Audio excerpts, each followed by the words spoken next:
I think it's a good place to start is by kind of setting the stage for what some in the industry have been confronting in recent years.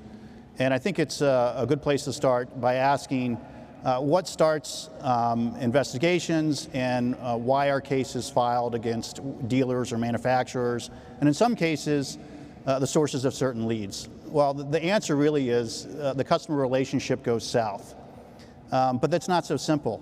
You need to ask, why does the customer relationship go south? And the main reason most of the time that I see the customer relationship going south is buyer's remorse. But buyer's remorse is not all that's there. If a customer just has buyer's remorse, it doesn't mean they're running off to a lawyer to file a lawsuit. They may file a complaint with the state AG's office about what happened. But something more has to happen for buyer's remorse to turn into a lawsuit or an investigation. And that's something more. I'm going to walk you through 3 scenarios that I'm familiar with that drive that customer with buyer's remorse to seek a lawyer. Scenario 1, you have a customer who can't get financing, so you take the sale in as a house account. Customer doesn't pay for the system. You file a small claims collection action. What does the customer do? They go see a lawyer. The lawyer files a class action counterclaim against you, the dealer, against the manufacturer, and against the big box retailer that was the source of the lead. That's one scenario. Here's another scenario. Customer goes to buy a system. Dealer comes in, customer buys the system, goes to cancel the sale after the 3-day right to cancel. Dealer drops the price. Customer then says, okay, I'll keep the system, but still has buyer's remorse. When the customer doesn't pay for the system, what does the dealer do? Threatens a lien. That threat of the lien leads the customer to go see a lawyer. So what does the lawyer do? Class action lawsuits against the dealer, the manufacturer, and the big box retailer, which is the source of the lead. Another scenario, and this will be the last one I'm going to walk you guys through. Same thing. Third-party finance company files a small claim collection action against the customer who doesn't pay for a system. What happens? The customer goes to see a lawyer. The lawyer files a class action lawsuit against the dealer and the big box retailer, which was the source of the lead. So there's a common theme among all these lawsuits that get filed. Something happens that pushes the customer who has buyer's remorse to go see a lawyer. Just real quickly on enforcement actions. There are some states where it's just natural there's a history of investigating the industry. Once in a while they'll send out subpoenas or requests for information just to see what's going on. California that happens, Florida that happens. But when you're not just part of the general casting the net out to catch to see what's going on, what drives enforcers to file or launch investigations and potentially file actions against you as a dealer or manufacturer is when there is a large number of complaints that show a common pattern of something that they view as deceptive. But those cases I think are more rare. The ones that I've seen in recent years are the ones where something drives the customer who's experienced remorse to go see a lawyer. Now, before I get to the themes that some of these cases all have in common, I think it's important to take a look at, well, it's not there.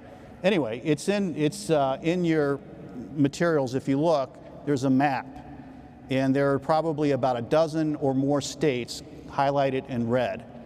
Include Florida, California, Ohio, New Jersey, Illinois, and others. Those states are states where there have been lawsuits filed, either class actions, individual actions, or government investigations of dealers and or manufacturers in the last few years. And those are just the states that I'm aware of. So if you are a manufacturer and have dealers in those states, or you're a dealer in those states, you should take note. If you're operating in one of those states that's not colored in red, consider yourself lucky. You never know what's around the corner, because all these complaints that get filed are typically, it's the public record, they're out there, and any entrepreneurial lawyer doing their research can find these complaints and start thinking about, hey, what's going on? Do I have a lawsuit when someone walks in the door because they have buyer's remorse and somebody's threatened them with a collection action or a lien? So here are some of the common themes on the screen, and then you have them also in the packet, the handout, and on your app, that you see among these cases that have been filed over the last few years. And so the first paragraph, it's numbered 5 here, it says, during the water testing presentation, the sales rep added chemicals to the plaintiff's tap water to simply highlight mineral content or chlorine in the water, such that no tap water would ever pass the, quote, test. In every test always yields a chemical reaction, and that ends up inducing a purchase. Well, that's pretty simple stuff, and it's a hardness test, a chlorine test, and a precipitation test. That's the standard demo packet or kit that you may buy, and your water sales folks may be walking in to do a demo. The next paragraph is really important because this is what they say is wrong about doing those things. They say the information was never disclosed to the plaintiffs during the in-home water presentation. So just think about it. If you are disclosing to the customer that, hey, I'm doing a hardness test, and it's not pass-fail, it's really just a test to identify the presence or absence of hardness, of mineral hardness. And you can go further and define it as calcium and magnesium and so forth. But if you're disclosing that, and you're doing it in such a way that no one can question it, you've now checked the box and no one can go after you and say, you didn't tell me that you were just doing a hardness test. And so there's things that you can say or show, and I always think it's best to do it in writing and have customers sign things on a purchase, that they're acknowledging that they're getting certain disclosures. And we'll talk a little bit later about why this gets become more and more important as the products have evolved and the certifications have become so prolific in what the products are certified to reduce. The next part of this paragraph, they say, nor was it disclosed to the plaintiffs the testing performed could not detect harmful contaminants. Well, these tests aren't really for harmful contaminants, they're for things for aesthetics. So if you're telling people, hey, by the way, the tests I'm performing aren't for harmful contaminants, you've plugged that gap there right too. So it's a good idea in your materials to have certain disclosures that say that. And then last aspect here, they say the water, I'm trying to get a little bit of a better view of this, so forgive me. It's on the next slide. Detect harmful contaminants or determine the necessity for the water treatment system. I've seen this a number of times, and I'm not quite sure what they mean by the necessity for a water treatment system, because if you're doing a hardness test that identifies hardness in the water, that test will tell you whether you would benefit from a softener.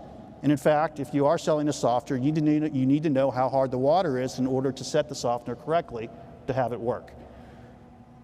So where are they going with all these allegations? Well, here it is. They're basically saying that the hardness test and the precipitation test and the chlorine test, you could all lump them in together, are really just sales gimmicks, and they're used to scare people into buying something they don't really need, and it costs a lot more than they could get it somewhere else. And the somewhere else, obviously, is online or through a big box retailer.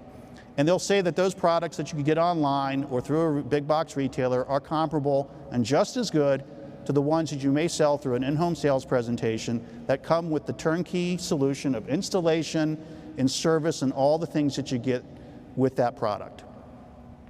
They're not making this stuff up. For years, the Federal Trade Commission has put out guidance. I mean, I've seen it going back to the 90s, and it may predate the 90s. And more recently, I guess it's not so recently because it's August 2013 now, the FTC put out a blog post titled, "After a Weather Emergency, Is It Safe to Drink the Water?" Now, whoever wrote this blog post, I think, got some of it wrong. They kind of cribbed off some prior guidance, and I've highlighted, hopefully it's on the screen and you can see it in materials, some language here, it's on the screen, that talks about specific in-depth water analysis. I'm not sure what that is. I don't know if that means that if you're selling a certified product that's certified to reduce a whole host of primary contaminants, you should be testing the water for every single contaminant that the product's certified to reduce. It just makes no sense. But what you see is these plaintiffs' lawyers glom onto something like that. They reference this in the complaint to give some extra currency or oomph to the complaint that a judge may read and think that there's really something here when there isn't. Amanda mentioned Florida. Florida has guidance, and it's been out for a number of years, and here it is, how to protect yourself from water treatment devices. This is another favorite one to reference because it says avoid free home water tests. And so that's the first thing. And it's really talking about here, you know, a tritation hardness test, it's referenced there, or a precipitation test, and someone misrepresenting what is really going on with those tests. And they suggest that you should avoid this stuff and really everybody's water is going to fail. Well, if you go back to the complaints that I showed, and they're talking about all tests will fail, those tests aren't pass-fail tests. They're just present-absence tests, and how much, if at all. And so if you have the right disclosures, you're doing it the right way, you're setting yourself up to avoid someone saying that you kind of went too far. You've fallen into these traps that the AG in Florida, Maine has one like it as well, or the FTC has put out. And just one last one before I hand things off to Candace. Here's another favorite one. Here's a well-known manufacturer of demo kits and water tests. And here's what they put out in 2018 about precipitation tests. They're critical of some folks using the precipitation test improperly to sell the product. And so here's another example where plaintiffs' lawyers will reference some statement in a complaint in order to get the judge who's looking at a complaint to think long and hard about whether to throw that complaint out early in the case.